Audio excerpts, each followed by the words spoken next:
Advancements in the medical field are giving nurses faster, more effective results than ever before. They should expect the same from their education, too.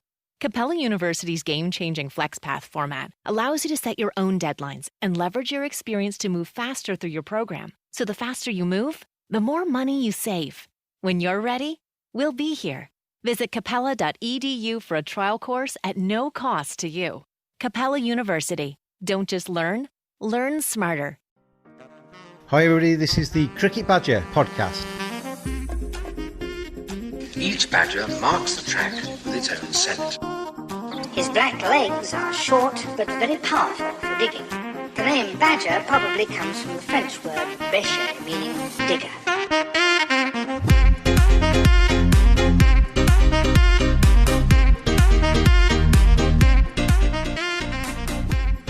Hello everybody, welcome along to this edition of the Cricket Badger podcast, and we're looking ahead in this one to the third test between England and Pakistan. But before we get that far, thank you very much to tvsportsblog.com for their continued support of the Cricket Badger podcast. It's very much appreciated. Give them a follow as well on Twitter at tvsportsblog. But as always on this podcast, looking ahead to England against Pakistan, it's Graham Hardcastle. Graham, how are you? Yeah, not so bad, James. Yourself? Yeah, I'm good. I'm very good, actually.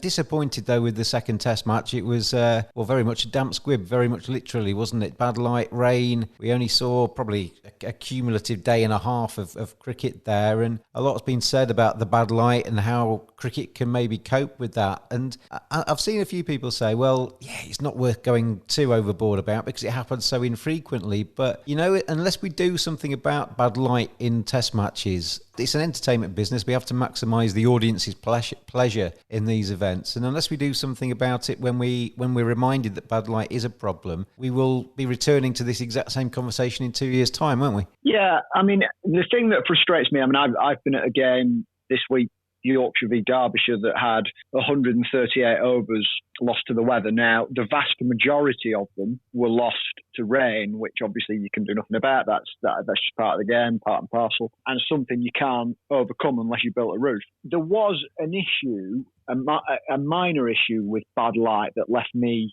scratching my head on the second day. We only had one over. As the players came out midway through the day, I can't remember off the top of my head, but it was around about 2:30, 3 o'clock, something like that. And as the players came out, the floodlights were on. I said in the press box, looks a bit dark here. You know, I'm surprised they're out here. But anyway, it was the left arm quick for Derbyshire, Michael Cohen, who was the most slippery prospect they had. He bowled that. David Milan walloped him away for 2 fours, as easy as you like. Umpires got together and came off for bad light.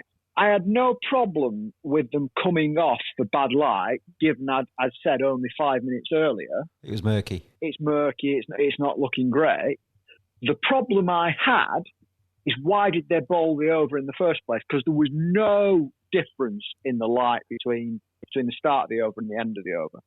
And it just, that's the kind of thing that just leaves people scratching their heads. Now, because I was in kind of Bob Willis Trophy mode this week, I didn't actually see a great deal of the Pakistan v England test match. There wasn't a great deal of it, Graham. So I can't, no, but I can't give you an exact view on instances like that within the game and whether they were right to come off here and right to go on there, all that kind of stuff. The one thing I will say is I do not understand why there are different rules for T20 cricket than there are to test match cricket, one-day cricket, that kind of thing. Limited overs games are pretty much put together, aren't they, and separated from test matches when rain and light is factored in. And I just do not understand that, because at the end of the day, people are still paying money to watch the game.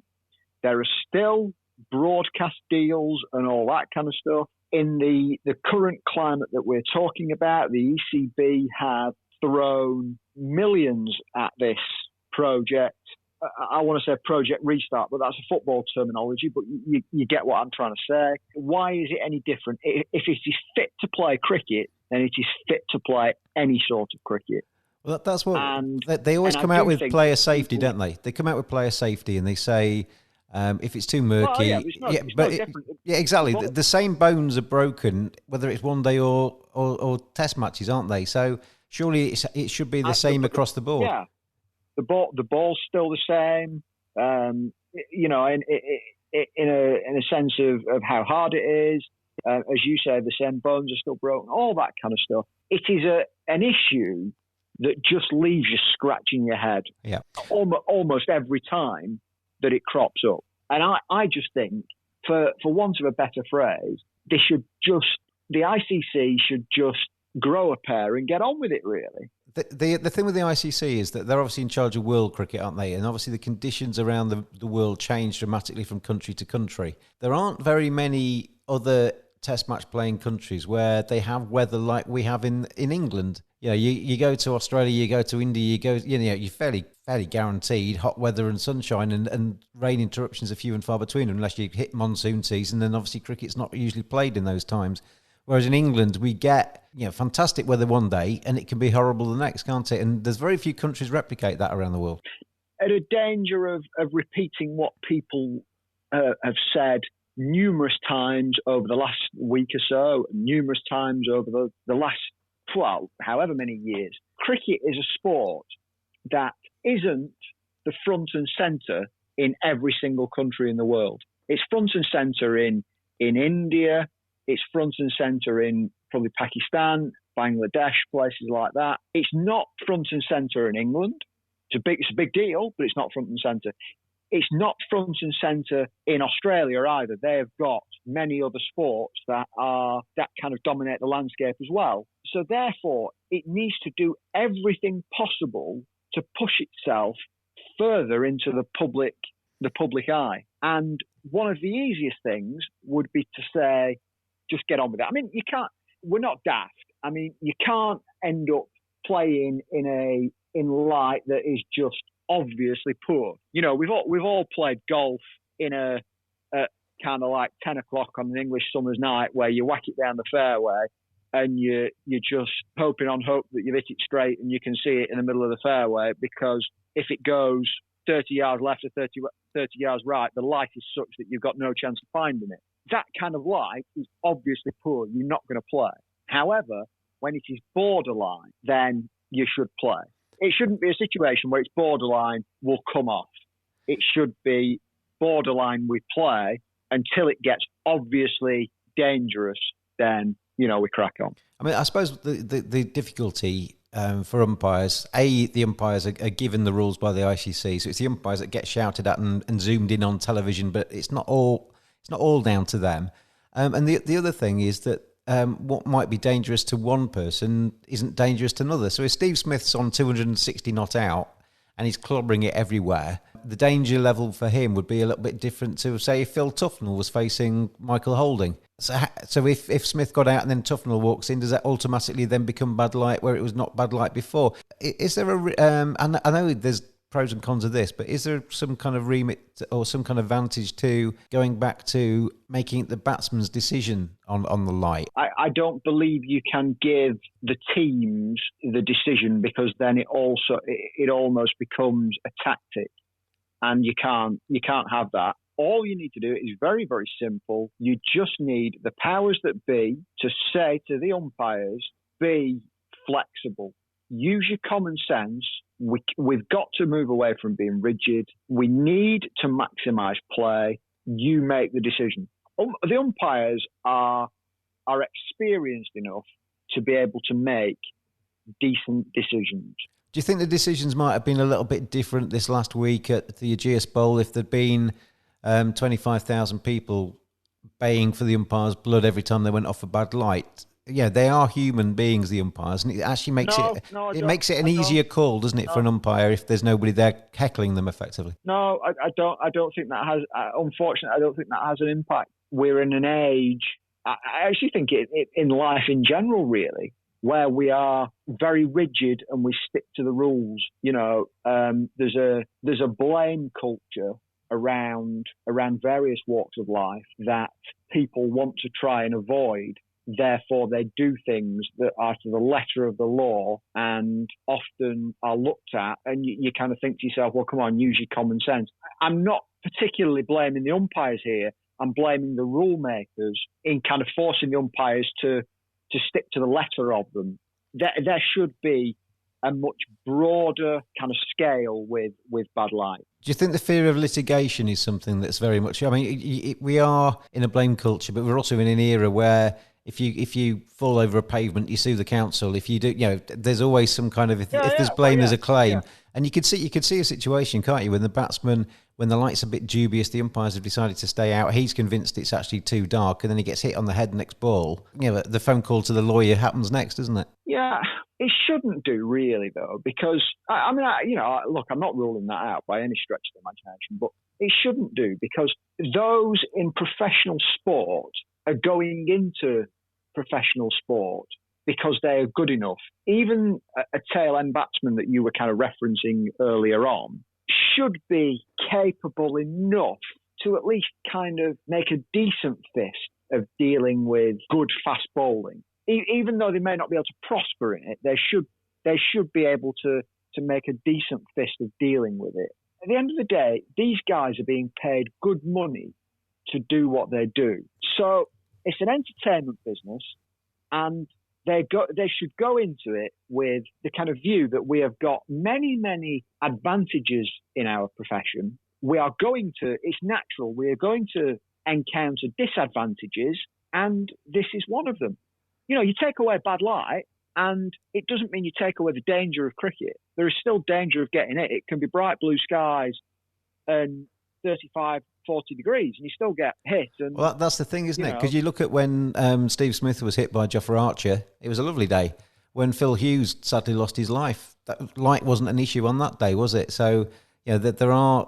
I don't think I've ever seen light actually cause a problem. I mean, if you go karting, for example, or if you go, paintballing, you sign something at the start of that, don't you? That process to say, I understand the risks of what I'm about to enter here. It's not 100% safe. Yeah. Effectively, that could be written into players' contracts to get around the litigation issue, couldn't it? And I've heard a lot of people say as well, over the last week, bring in pink balls. Either start the test match with pink balls, or if you get to a situation where after 75 overs of day one, the light suddenly starts to get a little bit murky, you bring out a pink ball at 75 overs old and you revert to kind of going down that route. There's a number of options like that. I don't think any of them are foolproof and any of them are perfect. I think I'm in agreement with what you've said. At the moment, they bring out the light meters, and why they can't have them in their pockets to start with, why the fourth umpire has to carry them out for them. If it's a test match like we've just had, you're going to have to probably use the light meter at some stage, but that's a different argument. But if you're saying if it's below, I don't know what the figures are, but say 5.5 is what they've deemed to be the too dark, just change that, just go up a little bit of a notch for that, because just say that there's a little bit more acceptability. We can play in this light, it has to get to 5 before we'll go off or something like that. That flexibility can still be rigid in terms of the light meter. Just change the light meter acceptability level. There just needs to be a margin of error, in a sense, that you cannot, it cannot be rigid. That is the way around it. You don't have to abolish bad light or anything. I don't think anybody is calling for that. Well, you can't play in pitch black weather, can you? I mean, that's obvious, and there has to be some kind of cut-off point where it is deemed to be too bad. But I mean, in the instance that you gave me at Headingley, and in the instance of one of the occasions where they came off for bad light when Rizwan had just hit he just danced on the wicket, hit a 4. In the instance you just gave me, David Milan had just hit a couple of boundaries. When we went off the bad light in a previous test match, 2 spinners were bowling and they still went off the bad light. There's no danger to human life in that instance, but they still decide to take the call. And that's where the common sense comes in, isn't it? At the moment, the batsman's finding it really easy. We've got 2 spinners operating, so what is the problem? The answer is there isn't a problem. Let's carry on. Yeah, completely. What people have got to remember, and always got to remember about professional sport, whatever professional sport it is an entertainment business. That's regardless of whether there's a crowd in the ground or not, because this year's a strange year, but there are still a lot of people watching on the TV that pay their subscriptions to watch on the TV. They are as much a member of the paying public as somebody sat in a seat, aren't they? If it wasn't an entertainment business, we wouldn't be playing this summer. Because if it wasn't an entertainment business, what's the point? Absolutely. They've gone to so much trouble to get it on. But why have they gone to so much trouble to get it on? Because of TV audiences and TV revenue.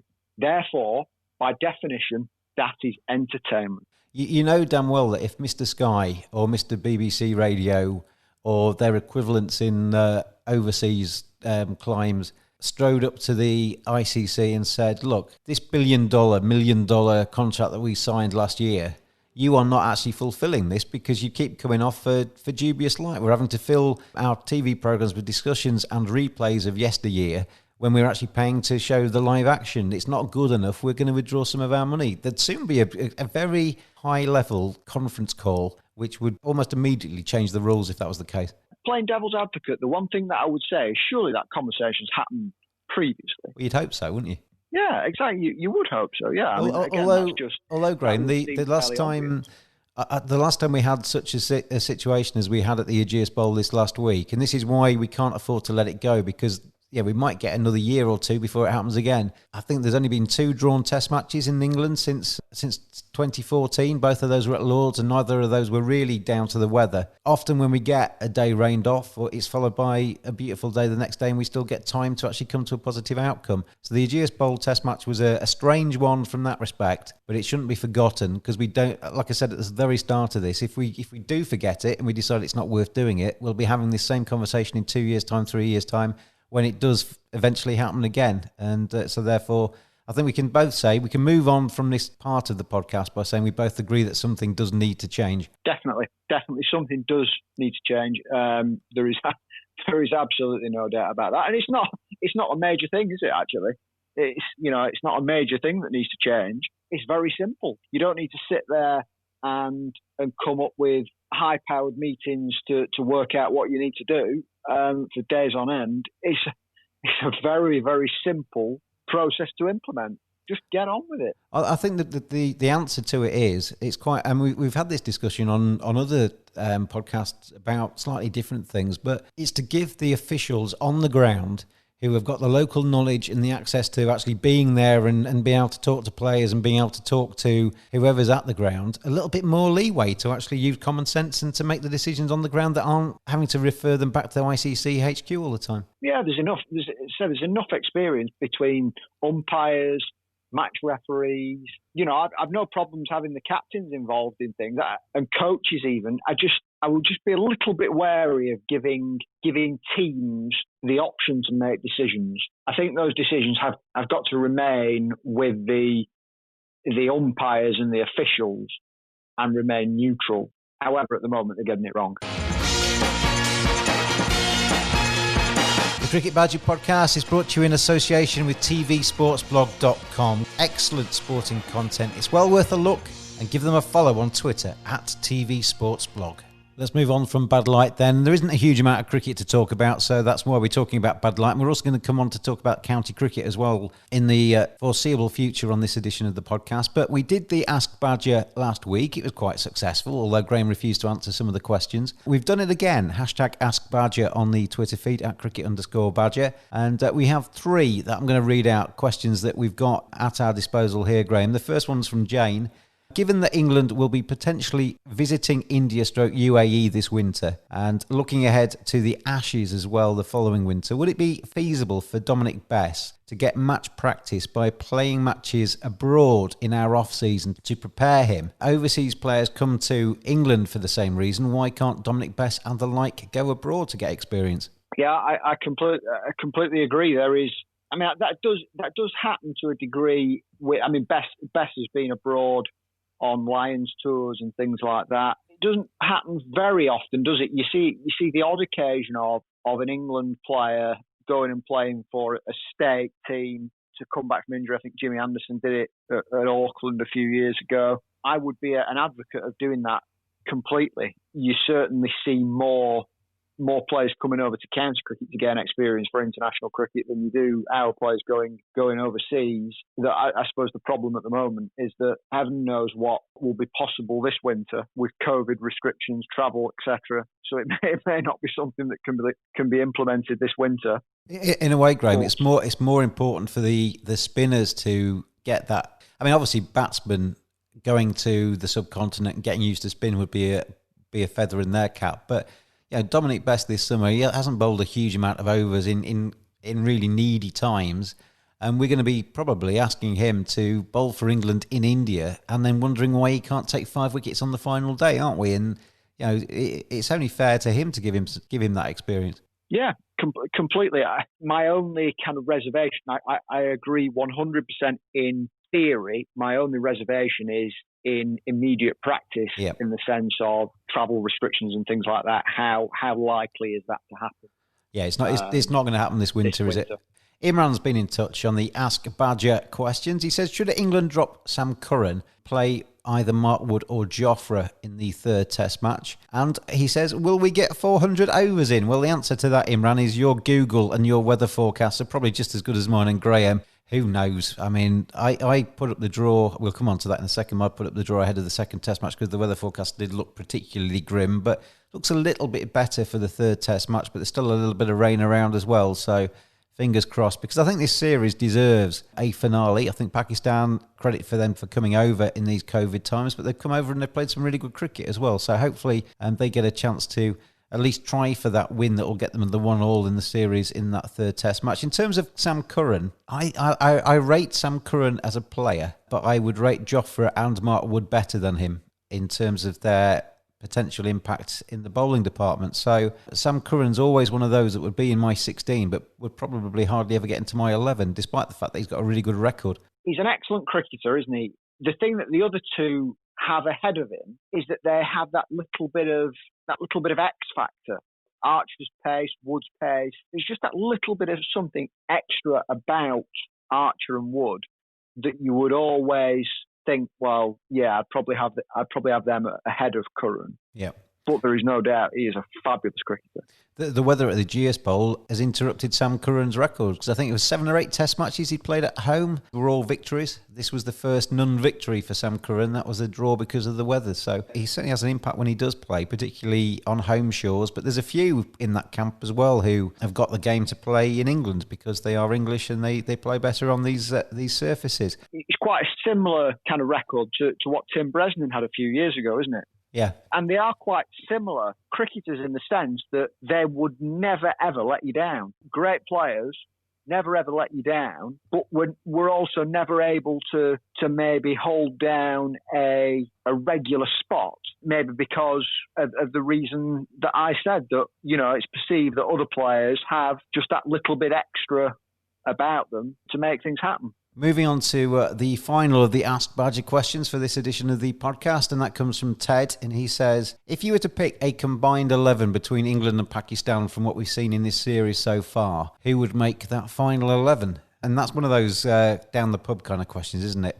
Which of that team would make the other team? I think there's one obvious one for me from Pakistan. Babar Azam goes in there. I think you'd have to probably play both Joe Root and Babar Azam in the combined side, and probably at 3 and 4. You'd probably have an opener from each side, wouldn't you, at the moment? I think you'd probably have Sibley and Masood, wouldn't you? Although Shan Masood had that 156 in the first innings and he's done absolutely nothing since. Abid Ali's been better than Shan Masood since that opening innings. Right, yeah. I mean, I'd say just going off kind of stats at the moment. And Sibley and Burns are very, very hit and miss in this summer as well, aren't they? I think for openers, I'd be tempted to actually say that probably Masood and Abid Ali have outperformed Sibley and Burns so far. Going down to the bowling, you'd have Yasir Shah over Don Best, wouldn't you, at the moment? The bowling is probably the hardest to pick, actually. Well, we both agree that Root and Baba get in. We both agree that Yasir Shah gets in, so that's 3 of them. I would take Mohammed Rizwan over Josh Buttler so far, as a complete package, wicket-keeper batsman. I wouldn't. Have you seen Rizwan's keeping compared to Butler's? Yes. Chalk and cheese. I am very much of the opinion. I'm actually a little bit in the Ed Smith camp with Buttler. I don't mind his selection as a little bit of a luxury, and the potential. I know all the arguments, and that's for a podcast that we've done previously. The potential for what Buttler could give to a side, for me, is far, far greater than what Mohammed Rizwan could give to a side, and therefore I would have Buttler. We disagree on that. It's the only one we disagreed on so far. I'm going to go down the 11 that I've jotted down here. We've got Shan Masood, Abid Ali to open. We've got Root at 3, Baba at 4, Ben Stokes will be 5. Ollie Pope, I think, probably gets in at number 6 because Pakistan haven't really produced a number 6 in this series just yet. Butler stroke Rizwan at 7, and we can argue that one out. Yasir Shah comes in there as the spinner. So then we're looking at the 3-man pace attack. Stuart Broad has to go in, doesn't he, on his performances this summer? Yeah. To me, you've got to have Jimmy Anderson in. He's going to be the first bowler to reach 600 Test match wicket. But on his performances in this series, I think Mohammed Abbas gets in there. Yeah. Well, if you're going on pure performances in this series, then you go Abbas over Anderson. But you know, if I was picking this 2 weeks ago, I would go Anderson. And if I was picking this squad in 2 weeks' time for a start of a new series, I would still go Anderson. But we're picking it on this series. That's the rules. And right. The final place, Graham, and you can decide this one. I'll let you have this because I'm going to have Rizwan in. So you can decide the final bowling place. It's between Anderson, Wokes and Shaheen Afridi. What about Naseem Shah? He's in the conversation, but I don't think he's a fantastic prospect and he's a great bowler now. But is he quite those other three just yet? I'd probably say not. Look, I'm going Anderson. You know, he's the best bowler in the world. Still is the best bowler in the world. I'm going Anderson. No doubt about it. Says the lanky. So our team then, Ted, Shan Masood and Abid Ali to open, Joe Root at 3, Babar Azam at 4, Ben Stokes at 5, Ollie Pope at 6. I'm putting Mohammed Rizwan in because I have the microphone and the power to fade down Graham Hardcastle if I need to. He's the wicketkeeper batsman. Mohammed Abbas, Yasir Shah, Stuart Broad and Jimmy Anderson will make up that 11. Fed up of collecting your team's matchday subs? Worried about carrying cash post-COVID-19? Try slateapp.co.uk. Less contact than contactless. Slate, the smartest way to collect weekly match fees and more. Download the app, slateapp.co.uk. Not just for cricket, any clubs that collect subs. It just makes sense. Stick it on the slate. slateapp.co.uk. Let's get back to county cricket, Graham. And Tim Wigmore did a very interesting piece about the future of county cricket in the Telegraph. In a very quick nutshell, it was talking about the 50-over competition, including some of the minor stroke national counties, whatever you call them these days, to make up 32 and to have them in a straight knockout, with obviously leading through to a final. I quite like that idea. And the T20 to carry on. The big one for me, though, was the red ball cricket side of stuff. He was talking about a bit of a reduction in the ECB's payment to counties because of post-COVID. The three-divisional sort of structure to the county championship to continue as far as Tim Wigmore was concerned. I think in his piece, it was regional and it was basically the same as now, but playing home and away in the groups phases rather than just the one game that they've only got time for in 2020. I have had quite a detailed conversation with a lot of the cricket badgers out there on the @cricket_badger Twitter feed about how they would see it. And there's a big difference of opinion, as you'd expect, because a lot of people say, well, the two-divisional structure, that's fine. We want 14 games in a season. I would go down myself, Graham, a suggestion that was sent in to me where, I quite like this idea of having the first half of the season done on a regional basis. So you play in groups of 6, you play 5 games. It's a bit haphazard who plays home and who plays away, but that would change year to year. And then the top 2 go into the first division for the second half of the season. The 3 and 4 go into the middle division for the second half of the season, and the 5th and 6th place sides go into the bottom division. And obviously only then, the teams from Division 1, they play it out, and the top 2 then meet in that Lord's final to decide who is the champion county for that year. I quite like that because you get the combination of both regional at the start, which cuts down on travel costs. Supporters get to maybe go and see a few more away games earlier on in the season. And then you can play anybody later on in the second half of the season. And what the crucial thing to me is that at the start of that campaign, however realistic that might be looking at squads and what have you, but at the start of the campaign, every single one of the 18 counties has a chance of being champion county that year, whereas at the moment that doesn't exist, does it? Yeah, there are the classification argument is an interesting one. There are a number of ways to kind of do that, and that is as sensible an option as I have heard. I would not be against that at all. I've had my head turned a little bit by this Bob Willis Trophy. I think it works really, really well. I like it. However, it needs to go to 10 games. The one thing at the start of this, right at the start of COVID, when I was coming up with ideas for playing for a return to cricket, this was the option that I came up with in my head. A 5-game tournament, 3 conferences of 6, through to knockout stages. The difference I had, and it was regional groups I had, the difference I had was that I would have added in an extra knockout game. So I would have had the 3 group winners qualifying. I would have had the next second place, the best second place finisher qualifying for the semi-finals, 4-day semi-finals going through to a final. And actually, the way that the schedule has been put out, there is quite a gap, isn't there, between, there's 10, I think the last Blast group game is on the 20th of September with the final of the Blast on the 3rd of October. Now, I would have thought that you could have squeezed in another knockout game within that period and extended it by a couple of days. So maybe extend the end of the season to the 5th or 6th of October rather than the 3rd, just to give a chance for an extra knockout game. And moving forward, I would like 3 groups of 6, 10 group games. So whether it's home and away, twice, if you stay within your 3 groups, you're playing each other twice, 10 games home and away, or those differences that you've talked about, splitting your groups into classifications.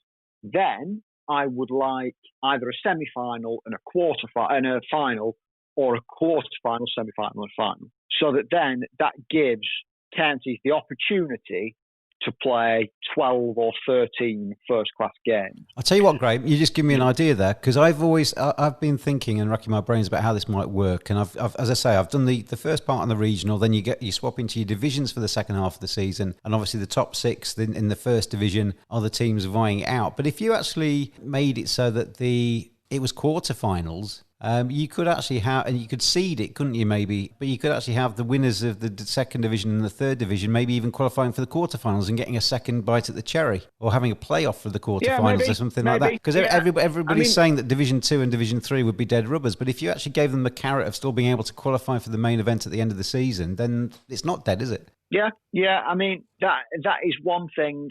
There are plenty of ways round moving forward with a 3-conference system. The one thing that people may say is, well, there are counties who are only going to play 10 championship games as opposed to the 14 they play now. I've got a little bit of an addition that is... I wonder if it's going to be the same as mine. Go on. Right. My addition is that at the moment, if you are going to push through into 3 conferences, the regional side of it could get quite repetitive. If you're playing Derbyshire v Durham every season, it could get quite repetitive. So the only way I could think of you doing it, and once all the need for restricting travel is dead in the water, just draw names out of a hat, so that it could be a group with Yorkshire, Derbyshire, Essex, Somerset, Worcestershire, Kent, for argument's sake. There is no doubt that the biggest fixture in county cricket is Yorkshire v Lancashire. No doubt at all. Middlesex Surrey comes close, but it is still streets behind.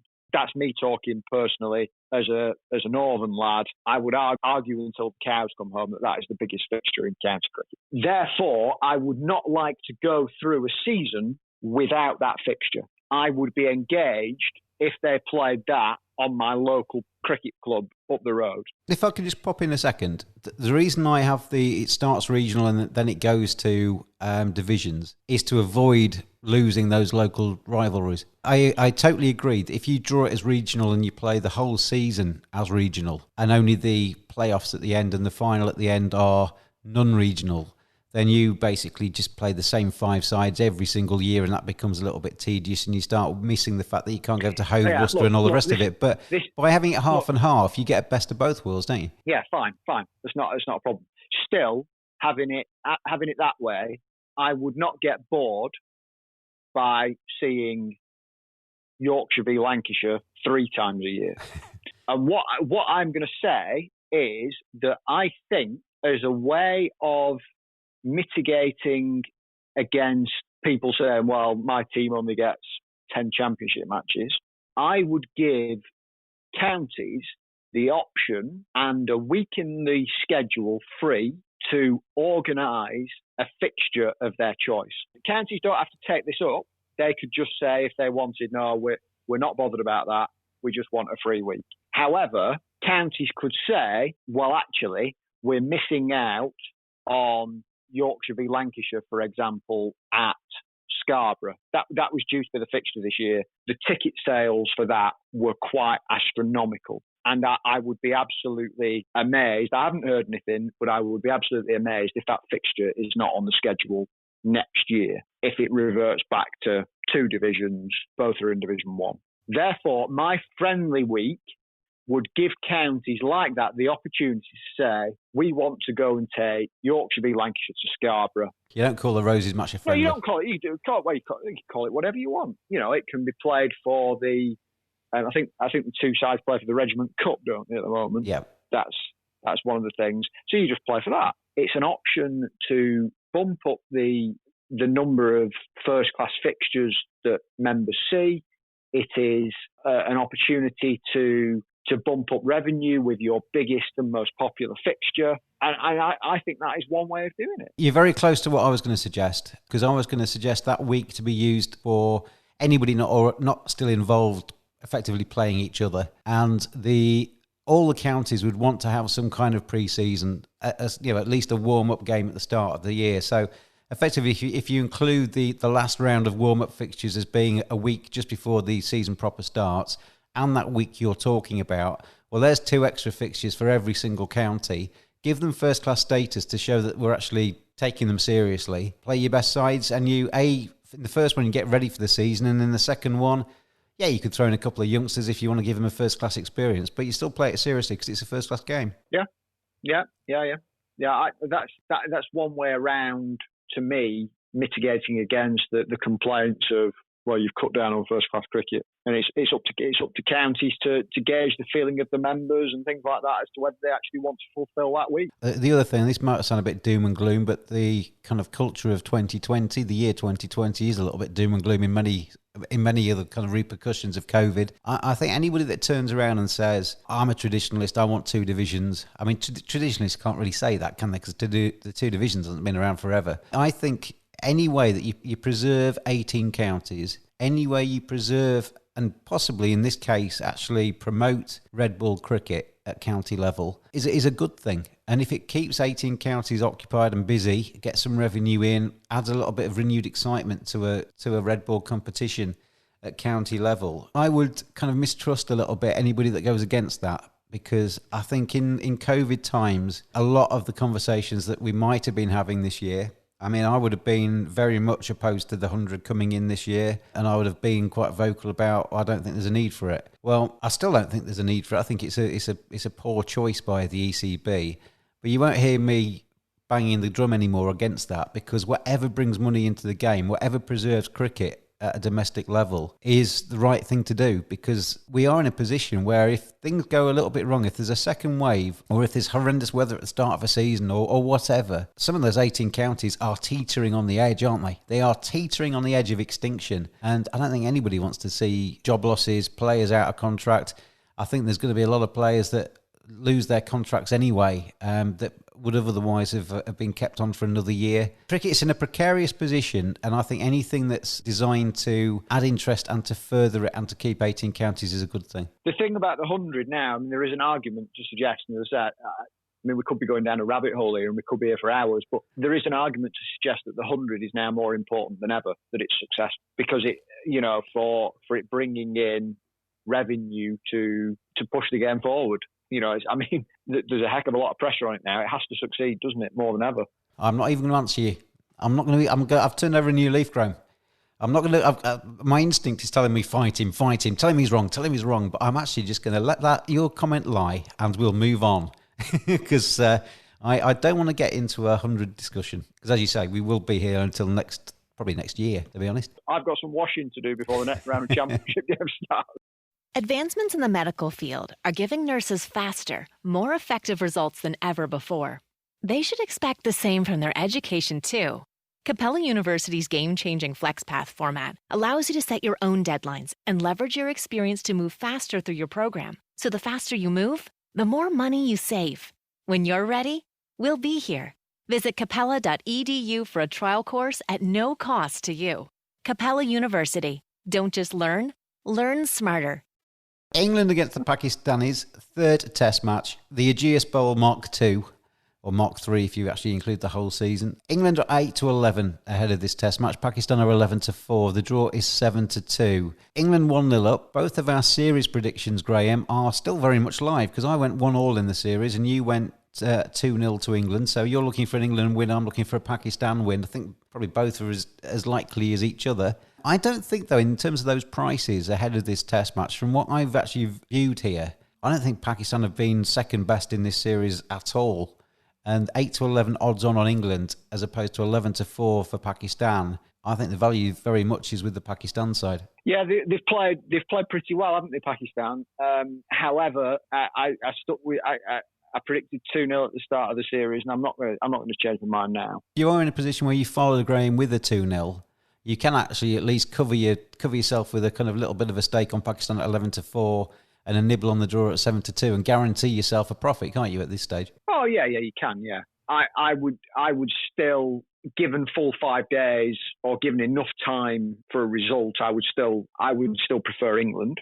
I still think they're the better team. Home conditions, etc., etc. They won the first test. They should still be fairly buoyant from that, even though it seems a lifetime ago, given the amount of waiting around at Southampton this week. I still think that England will win given enough time. The variable is the weather. I wouldn't completely rule out Pakistan. I'm not sat here saying, well, they're no hopeless. They've got no chance. Don't get me wrong. My inclination would be with you that I would probably just, if you had a gun to my head and I had to pick one team, I would pick England. But I don't think there's much between them. Pakistan could just as easily as England have won that first test match, probably deserved to win that first test match. And if you look at the scores from the Ageas Bowl, the fledgling scores that we had in that test match, I think Pakistan's total in that first innings was competitive. England weren't necessarily going to race past that first innings total, so it was such a shame actually, because I think if there'd been 4 days available for that second test match, we could have had another cracker available to us in that one. We have 20 units though, Graham, in our prediction tournament. I have taken the lead because I did pick the draw last week with 10 of my units at 5-2. So that is money in the bank for me. We obviously still have, when we meet again next week, we have the results of our third test match predictions plus our series predictions, which could change everything. But you have 20 units, Graham Hardcastle, to spend on this third test match. Where are you going to take me? I'm going to go 10 on the England win. I talked up Jimmy Anderson at the start of the week. At the start of this podcast. He encouraged, didn't he, in that first innings against Pakistan at the Ageas Bowl. I'm going to go him top England wicket taker for the other 10. Well, Jimmy Anderson is in that market at 11-4. So Jimmy Anderson 11-4 with 10 of Graham's units. England win at 8-11. I'm in a position, aren't I, where through this summer I can't actually lose because I'm 1-0 up from the West Indies series. So if I lose this Pakistan predictions series, it's 1-1. So you didn't read the small print, did you? The Pakistan series was worth 3 times as many points as the West Indies series. I'm going to go with my 20 units. I'm going to put 5 of them on Pakistan at 11-4 because I do like this Pakistan side. They may not win it, but I do like this Pakistan side. I've also liked the way Joe Root's starting to look with the bat. He's not actually got the big score yet, Rooty, as skipper, but he's starting to look a lot more fluent with the bat. I think if this season was another kind of month or two and it had been normal length, we might be seeing vintage Joe Root by now, but he's 13-5 to be England's top batsman in the first innings.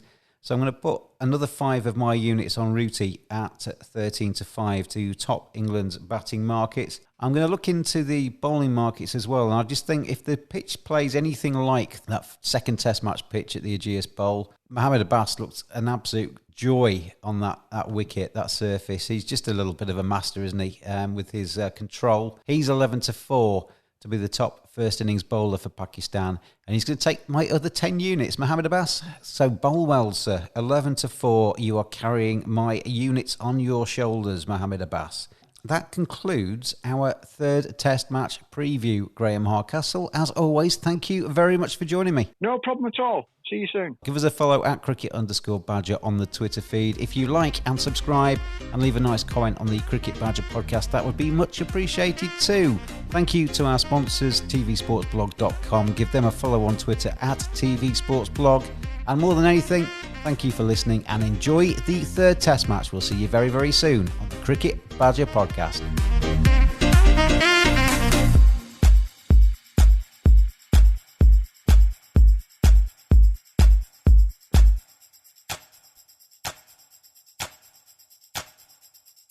Advancements in the medical field are giving nurses faster, more effective results than ever before. They should expect the same from their education, too. Capella University's game-changing FlexPath format allows you to set your own deadlines and leverage your experience to move faster through your program. So the faster you move, the more money you save. When you're ready, we'll be here. Visit capella.edu for a trial course at no cost to you. Capella University. Don't just learn, learn smarter.